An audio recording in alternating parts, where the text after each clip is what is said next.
This is Chris David, and you are listening to the Fulham Focus podcast.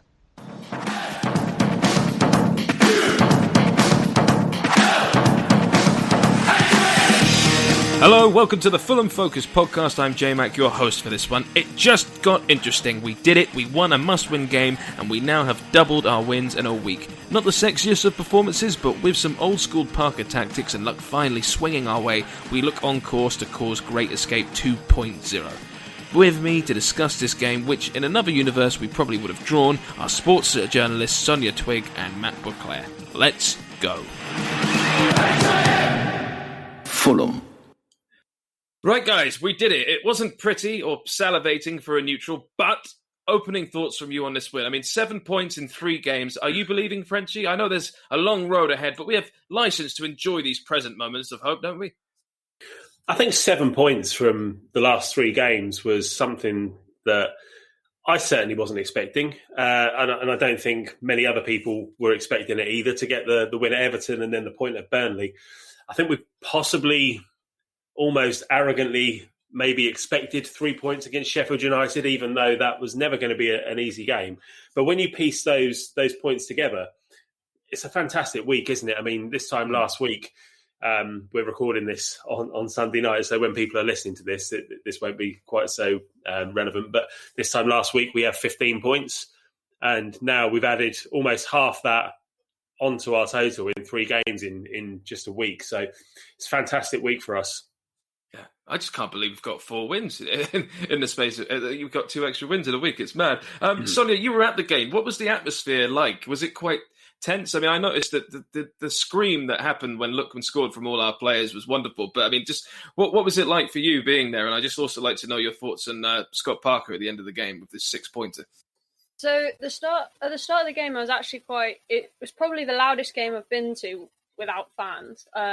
Both dugouts seemed really up for it. There was quite a lot of noise from the various sort of club members who were sat in the stands. It seemed, and it started quite tense.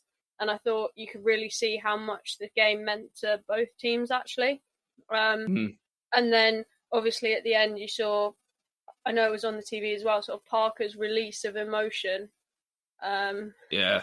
And I think that just shows, how important that game was, not only in getting the 3 points, but just showing that the Everton game wasn't just a one-off like so many people might have thought, especially after another 0-0 at Burnley, that actually Fulham are starting to get a bit of momentum going forward here. Yeah. It all seems like... Oh, go on, Fred. You feel like you want to say something there, mate? Well, no, I was just going to say, you asked me if I'm believing, and I guess I am at the moment, but I'm kind of looking at the bigger picture, and I'm thinking we've now got 22 points, and how many points are we going to need to stay up this season? And just for some context, the last 10 years, the only time that 40 points were needed to stay up was in the 2010-2011 season.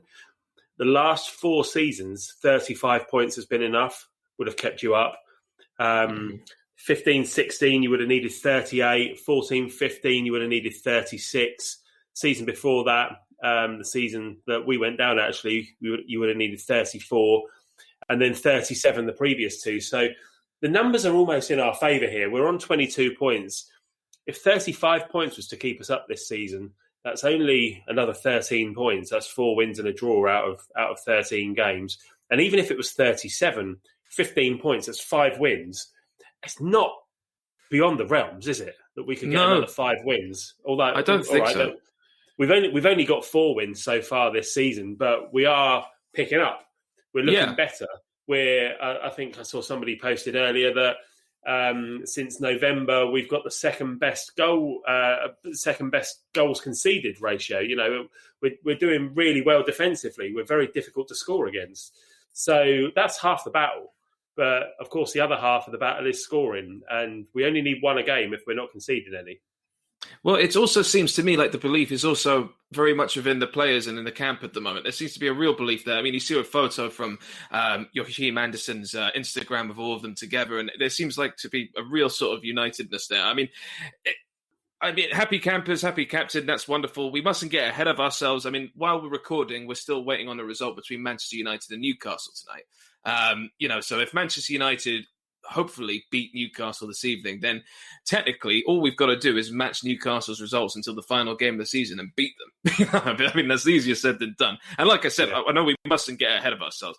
Now, let's just quickly talk about the first half. I mean, it was quite a frustrating one. We seemed as though it wasn't just a case of not converting, but we weren't creating chances either. Is there anything you could put that down to, Sonia, being there? I mean, I noticed in your updates we looked perhaps a bit too narrow. Yeah, it did seem to be that the only way they were looking to try and break down Sheffield United was going straight through the middle, where there seemed to be about 5 or 6 Sheffield United players gathered. I don't know whether that was the fact that Tete didn't start and his crosses are quite important.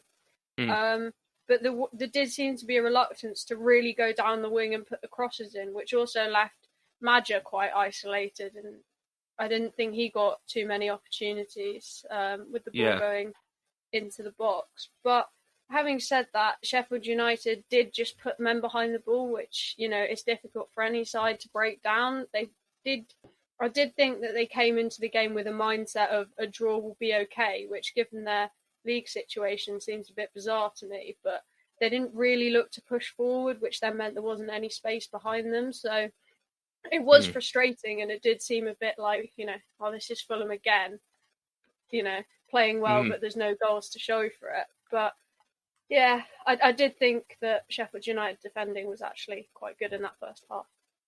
Yeah, it seemed almost a bit like a return to Parker ball that we all know and love. I say love, but it was very sort of sideways passing, very, very, what's the word I'm looking for? Very patient in the build-up, not going to the wingers, quite like cutting in quite a lot. Frenchie, I mean, do you put it down to just, did Sheffield make us play bluntly due to Chris Wilder's tactics, or was there something lacking for you? Were they just taking a leaf out of Burnley's book when they saw us play them, do you think? I don't think we were that bad in the first half, to be honest. Yeah, we did play a lot through the middle, but we had some chances, and it was nice to see players having a go from distance. Anguissa had one which he skewed wide. Lookman hit one straight at Aaron Ramsdale, and then Loftus-Cheek had one as well. And we don't have to pass teams to death and score every single goal that we score from this flowing move. I'd take one that was hit from 25 yards that took a massive deflection and wrong-footed the keeper or something. You've got to speculate to accumulate in those situations. So I was happy with it. And I felt we were so dominant throughout the game, actually, that it would have been an injustice if we hadn't have got the breakthrough. And of course, we did in the end. And, we were knocking on the door in the first half. I guess I think Josh Madja is one of those players, from what I've seen so far, who thrives on chances in the 6-yard box. Mitrovic is slightly different because he can create his own chances within the penalty area, but Madja looks to pick up the pieces. And if I'm honest, from what I've seen so far, doesn't really contribute a lot else. But you don't need him to. If he's going to be there in the 6-yard box when there's a loose ball and he sticks it in the back of the net every time, he's a bit of a Gary Lineker in that sense. Lineker was very much a 6-yard box player, and you don't need a player to contribute. But the point is that if you're not creating chances in that area, then it's almost pointless having him on the pitch. So that's something we need to work on. But I did feel like we played quite well as a team against Sheffield United. And obviously the most important thing was the result, which we got.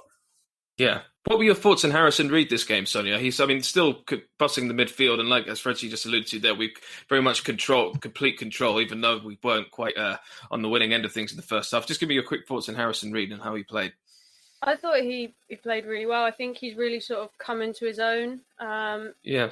I thought at the start of the season, he didn't really seem that clear of his role and where he was playing, but I think in the last few games, he's been so important, and he just makes those challenges that breaks down the opposition attacks and regains the ball. You can see the opposition getting visibly frustrated when every time they try and make a move and he's there and he cuts it out.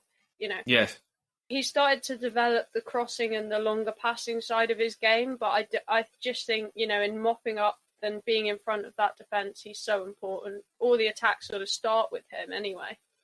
And I thought his counterpart next to him, Anguissa, had a much better game today. Not today, over the weekend in the 4-2-3-1 formation. Let's go to the second half. We've spoken about the first half and what was lacking and the narrowness and all that sort of thing. But it was the 61 minute. I just want to talk about Lookman's goal, Sonia, and just what was it like being there? Because as I said, when the goal went in, I just heard all this lovely screaming from everyone. You could tell that the pressure was finally off, and I thought Anderson's assist was absolutely like ice. It was wonderful, and I don't even think that's been counted as an assist on the team sheet, which is annoying. But what a pass from him. I'd just like to know your thoughts on the goal leading up to it. It felt like it was coming, wasn't it? It did, and it was an absolutely lovely pass from Anderson. He'd done it a few times in the game, actually. He sort of tried his luck from the defence, and I thought he's growing in confidence as well. He seems to really be relishing his leadership role and the captaincy. But it was nice to see, them sort of skip the midfield rather than having to do 5 or 10 passes before it gets to the forwards. Just go, actually, there's an opportunity here to get the ball up there and create something. I thought Lookman took it well. I thought it got a little bit lucky on the deflection off the Sheffield United defender. But it was a good finish, and it's something that, has been the problem all year, is that final ball. How many times has the ball gone just that bit over the post or occasionally hit the post? So it's nice to see some luck finally go Fulham's way.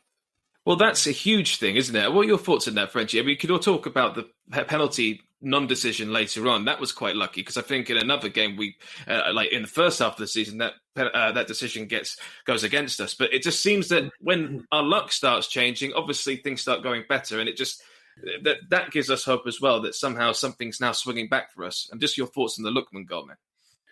I think if you're a Sheffield United fan and you're recording a Sheffield United podcast, then you're blaming Ethan Ampadu for terrible defending. But I listened to a podcast a long time ago, actually, with Ian Holloway on, and Ian Holloway said, as a manager, when you concede a goal, there's at least 2 or 3 mistakes in the build-up to every goal you concede that you could put a ring around. So, and every goal we concede this season, we'd look at and we'd blame somebody. We're always looking for blame. And there was blame for that goal, but the way that Lookman took the goal was instinctive.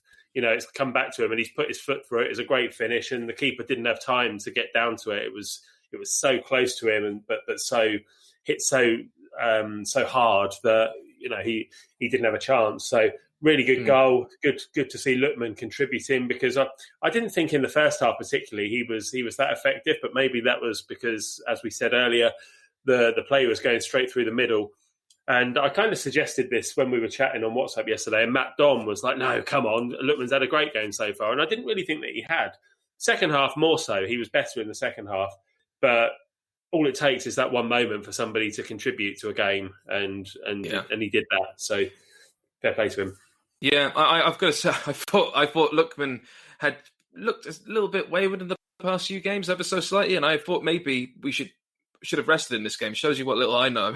But I just want to go on. I thought Ola Aina had an underrated game. I mean, was an underrated player in this match. I thought he was actually very good, back to front of the pitch. Had a lovely effort in the 71st minute, which forces Ramsdale to tip the ball over the crossbar. But I've got to go back to you, Sonia, because it seems a noticeable improvement yet again was Ruben Loftus-Cheek this game. And it feels like only yesterday all 4 of us were discussing it, and I was sort of giving him being quite harsh on him, and you were there to defend him. And he was a lot more assured centrally this game, wasn't he? I mean, that chance in the 53rd minute, that would have been an absolute blinder of a goal, wouldn't it? And that's something he really needs at the moment.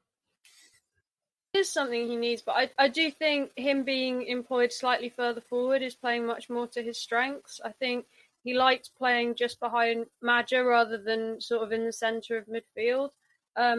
He's, we all know he's a strong player. He can run with the ball, and I do think he's sort of finding his role a bit.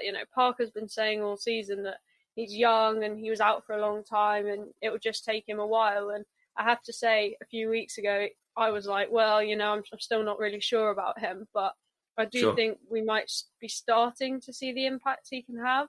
I'm not entirely sure where that leaves him if Parker chooses to play Mitrovic and Madja, because he'll be forced further back. But having said that, I thought he had a really good game. And it was nice to see him, get on the ball, because there has been games where you sort of have to remind yourself that, oh, well, he is there. We just haven't really seen him do much.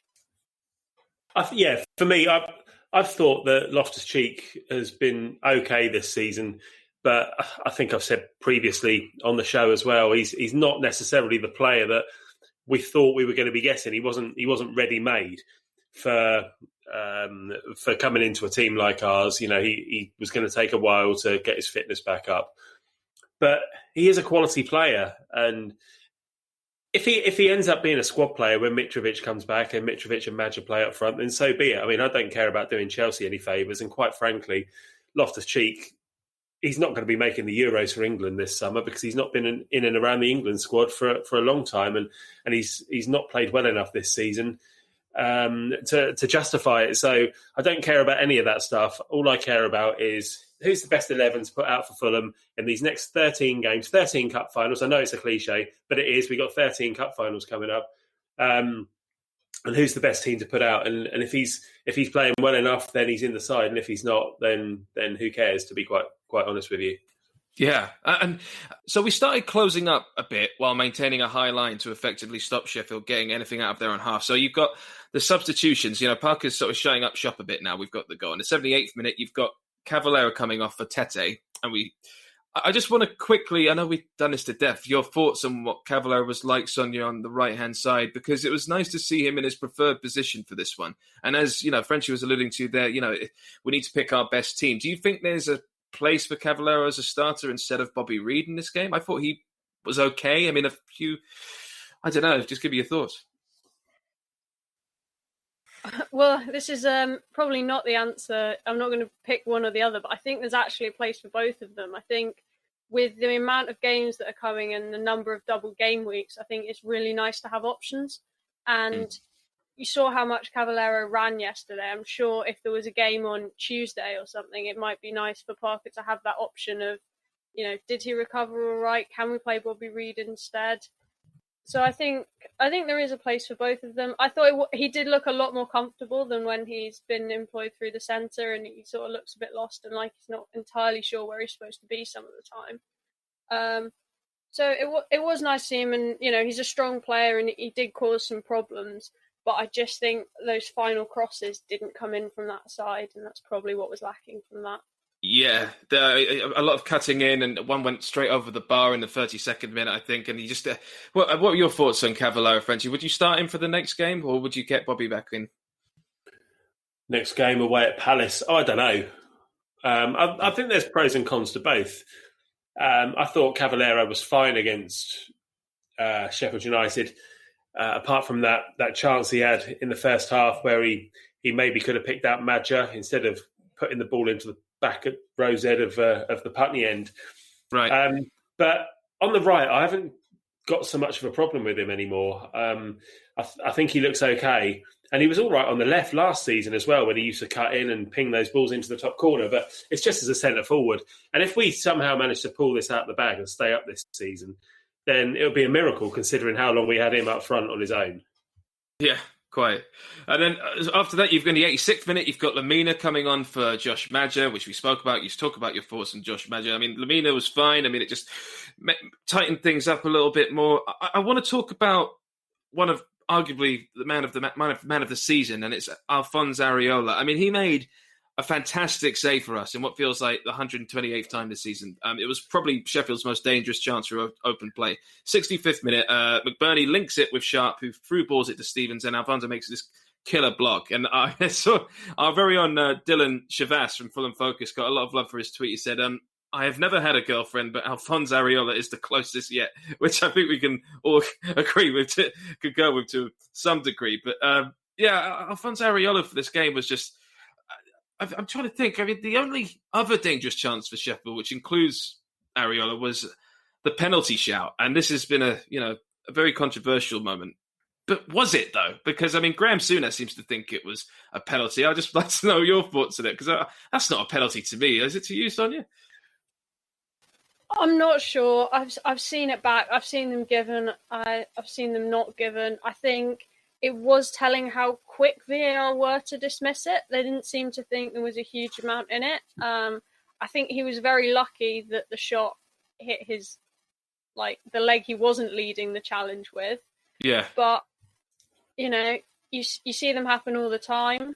And I just don't know. For me, it was 50-50 and it could have gone either way. But that's that little bit of luck that you need when you're fighting for survival. Well, firstly on Graham Souness.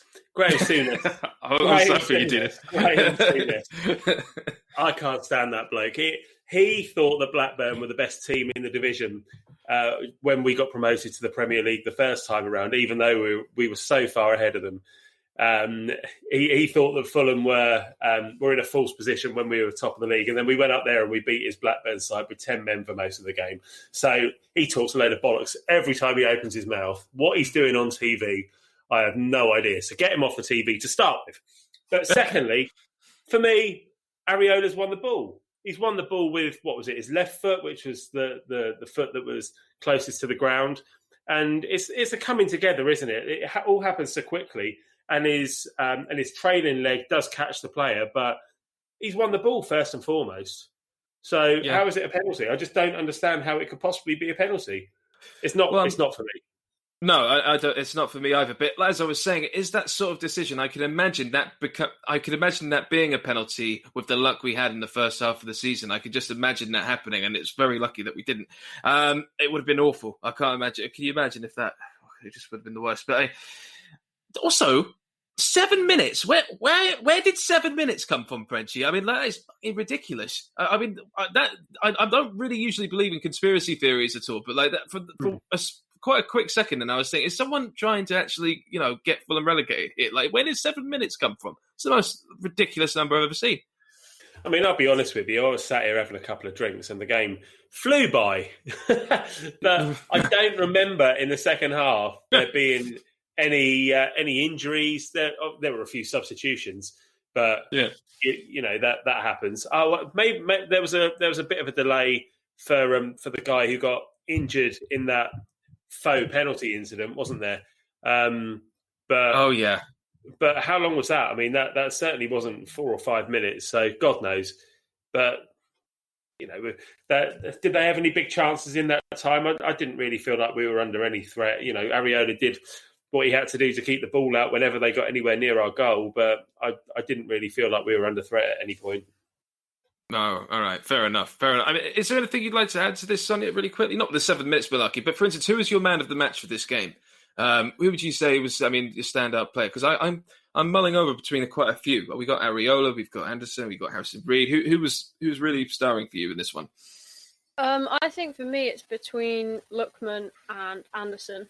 Mm-hmm. So the two that made the goal, really. But I thought Anderson, again, just shows how important he is in, commanding the entire team. And he seems to have really grown into that role. And I'm not sure how much you're aware of this, but every free kick and everything, he's organising the defence. He's screaming at them to get back in position when they move, even just 2 yards out of it. He really seems to have that whole tactical knowledge that you need from a centre-back when they're trying to organise the line, really.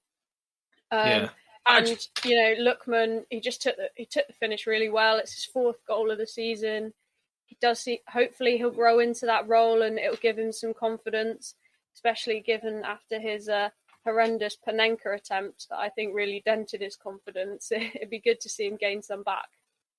Yeah, for sure. Actually, before I move on to you really quickly, back to you, Sonia. What was Chris Wilder like in the press conference afterwards? I mean, he went a bit weird, didn't he? What was your experience there? He had some thoughts. Is probably the nice way of putting it. He sort of basically seemed to accept that they wouldn't be there.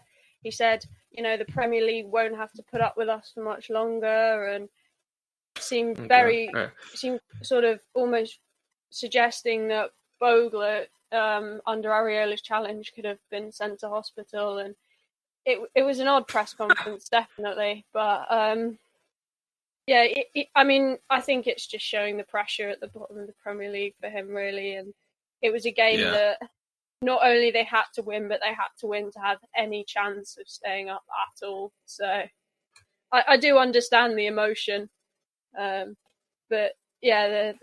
it was definitely a strong-worded press conference. That's how I'd describe that one. Yeah, fantastic. Frenchie, just really quick, what's your man of the match, mate, before we go into Parker ratings just ever so quickly? Well, I thought Ola Aina had a really good first half. I thought the way he was going past his man from right back was excellent, but I guess it didn't really create a great deal. So I'd probably just go for Harrison Reed again, just because he's so consistent. I didn't think there were that many standout performances, if I'm honest with you, but it was just an all-round good team performance. So I'll go Harrison Reed again. And incidentally, just as we're recording this, Manchester United have just taken the lead against Newcastle.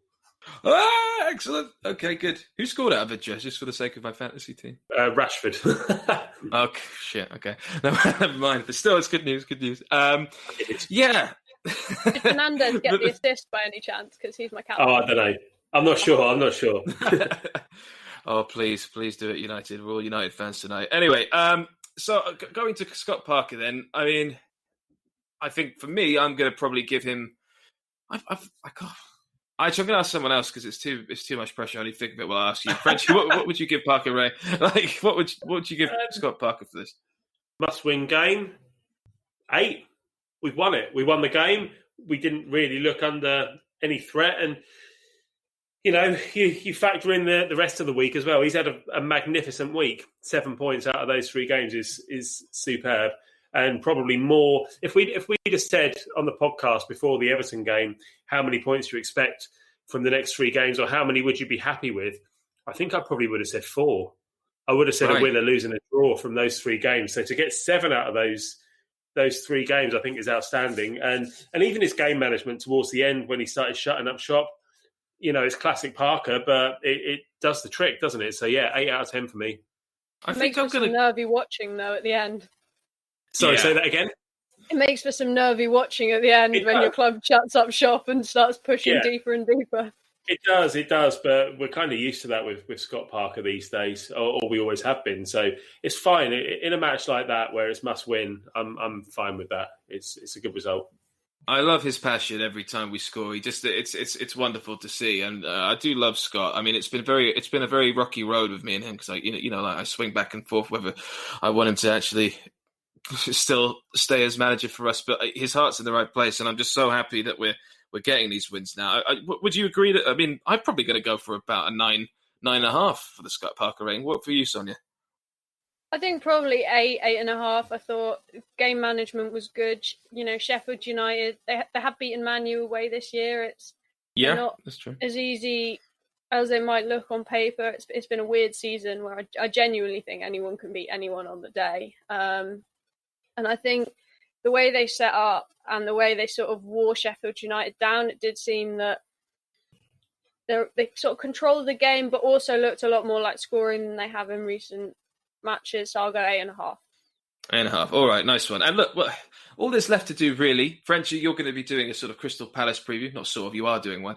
But we'll just briefly have a look at Crystal Palace in the sense of what we think can happen here. Let's say that Newcastle lose tonight and we're only 3 points away from Newcastle when we come to face Crystal. I mean, what I'm essentially asking is, can we beat them? Sonny, you've got some interesting information about this, actually, because we don't know yet if Zaha's going to be with Palace, but it's looking likely that he's not. Yeah, I don't know. Roy Hodgson doesn't really give dates on players' recovery. I think if he doesn't play, Palace have lost 18 of their last 20 without him. So I think there's definitely a chance to exploit them. They've had a host of injury problems, so they're far from full strength. And, could pick up another couple on Monday. We'll have to see. But I think if Zaha doesn't play, there's a real opportunity. However, if he does, I'm just hoping it's not a repeat of the one earlier on in the season. Oh, God, sorry. I've just seen Frenchie smack his hand against the desk. It's 1-1 now, is it? Yeah, who scored the equaliser? I don't know, somebody. I'm not sure. I don't recognise him. I don't care. He's on his knees really milking it, though, whoever he is. Tosser. Look, well, there's still time. Going back to what Sonia was saying there without Zaha, that's a good stat to know. I mean, Frenchie, do you think we can beat them? I'd love to beat Crystal Palace. I mean, we haven't beat them in so long, and I just sort of want to I don't want to get Roy sacked because we love Roy Hodgson, but there is just something about it that I just want to, I just want to make him cry a little bit, and I don't know why. What are your thoughts on Crystal Palace? Can we do it? I think in terms of Roy Hodgson, I mean, he's kind of in the twilight of his years anyway, isn't he? I don't know how long he'll be a manager of Crystal Palace for, regardless of whether he turns it around there or not. Up at the end of the year. Is it? That'll probably be that then, I expect, for Roy. They'll look to move on, and their team needs rebuilding anyway. Of course, we can beat them. We've gone and won at Everton, for goodness sake. It's exactly. We're picking up results on the road. I think we're unbeaten in 6 on our travels, but a win would put us on 25 points, which would leave us 4 points behind Crystal Palace, which would really drag them into it. So it's a big game for them as well. Huge, because they've got Brighton tomorrow. I believe as well. On Monday night, you're right. Yeah, you're right. Yeah.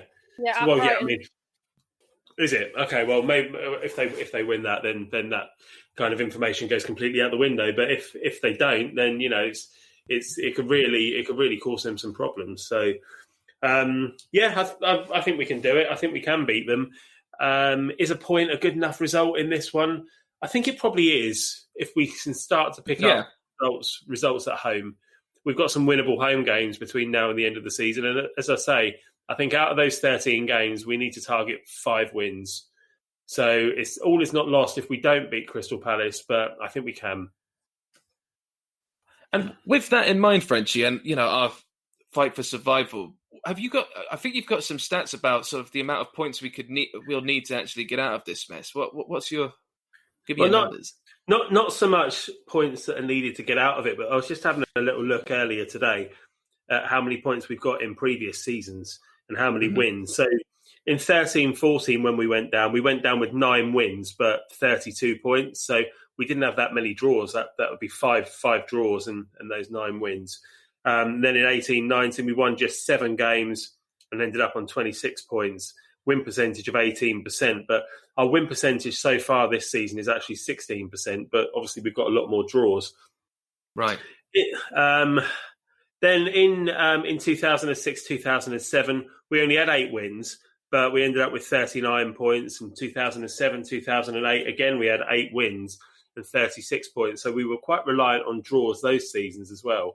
So if we could kind of get up to that level, and had those 4 or 5 wins on top of what we've already got, then I think that would be enough.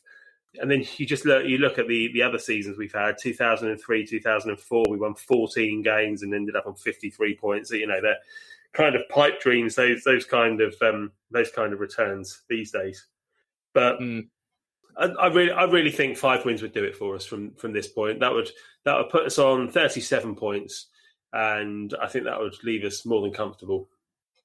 I think instead of looking at 5 wins, it's probably better to look at how many points Fulham need from the remaining matches, because I would back them to get draws in games that necessarily on paper look a lot more difficult than maybe win 5 games when we've only won 4 all season. So I think that might be another way to look at it, is defensively, they look really good compared to the other ones around them. The goal difference is much better than some of the other clubs. I think that's probably the foundation to look from, and then hope for maybe 4 wins and some draws might be enough as well. I think it really depends on the other clubs, but unfortunately, I just see the final day of the season being a showdown cup final at Newcastle. I can see that as well. What are your thoughts on that, Frenchie? I think it's going to go to the wire. I mean, I think we're probably going to match Newcastle with our results from here, and it's going to be all on that game. It seems written in the stars, doesn't it, on that day? That it's just going to be decided then. Is it definitely going to be Newcastle? Is it just between us and Newcastle? Well, as you say, if, for instance, if Crystal Palace lose against Brighton at Brighton, and then they suddenly lose against us, they're only 4 points away. They start getting dragged in it. It could actually be. It might not even be Newcastle. It could be a completely different team. I mean, I know Southampton have found some form now. I think they lost 5, 6 in a row. They just got their draw now against Chelsea. But I mean, it could be other teams. It could be. I can't. It's just hard to imagine because it's been. So these are our remaining fixtures. We're just really quickly. So we've got Spurs at home, Liverpool away, Man City at home, Leeds at home, Villa away, Wolves at home, Arsenal away, Chelsea away, Burnley at home, Southampton away, Manchester United away, Newcastle at home. So there are 13 games. And then obviously Crystal Palace, which is the next one as well, away. How many of those games do you see us losing? It's a difficult one. Man City, Chelsea, and Man U probably. Are the ones that do you think Liverpool have lost their last 4 games at home, including Burnley and Brighton? They're on a torrid run at home. Not that I'm suggesting for a second that we're going to go up there and beat them, but Jordan Henderson's now injured as well. Is he? Yeah. They're not in great form. I mean, we've drawn so many. I mean, we've got the second most draws of any team in the Premier League at the moment. So I feel like we could draw with anyone. So I feel there is definitely hope there. I'd say Manchester City is probably a dream. Yeah, I think you're right there. The Man City one we can put a line through, but I don't know. I think all the other ones, there's potentially points in them. Man United away, maybe, if they're still in with any kind of chance of getting the title with a game to go. But I don't know. I feel like there's points in all of those games. The way we're playing at the moment, and traditionally as well, Fulham in the second half of the season in the Premier League have a better time than in the first half. We do pick up a lot more points in the second half of the season. Yeah, it seems to be in Fulham's DNA that really always like to start slow and have a better end. That's really strange. But usually with a change of manager in between. Yeah, that's right. But not this season, hopefully. It seems to. I think this might be paying off slightly. I've got to say, I find the whole thing quite interesting as well. I feel that I've got this feeling that somehow Mitrovic is going to come good for us in these last remaining games. I don't know why. Not that he's been awful, but I feel that somehow he's... I know why. It's because he's quality. That's why. He's brilliant. He's a great player. Just because he's had a crap season, he's been in and out the side. He's been struggling with injury. He's been struggling with form. He's been struggling with people giving him the ball in the right areas. But he's a quality player. He's one of our best players. That's why he's going to come good for us. Yeah, I think he have a big part to play in this final hurdle, as it were. But look, let's leave it there, guys. It's lovely to see you. Sonia, thank you very much for joining us. Frenchie, thank you very much. And we will be back with a nice preview for Crystal Palace, and we will see what happens come... I think it's on Saturday, isn't it? No, Sunday. Sunday. All right. Roast and Palace. Nice one. All right. Thank you very much for listening. We appreciate your support. See you soon. Fulham.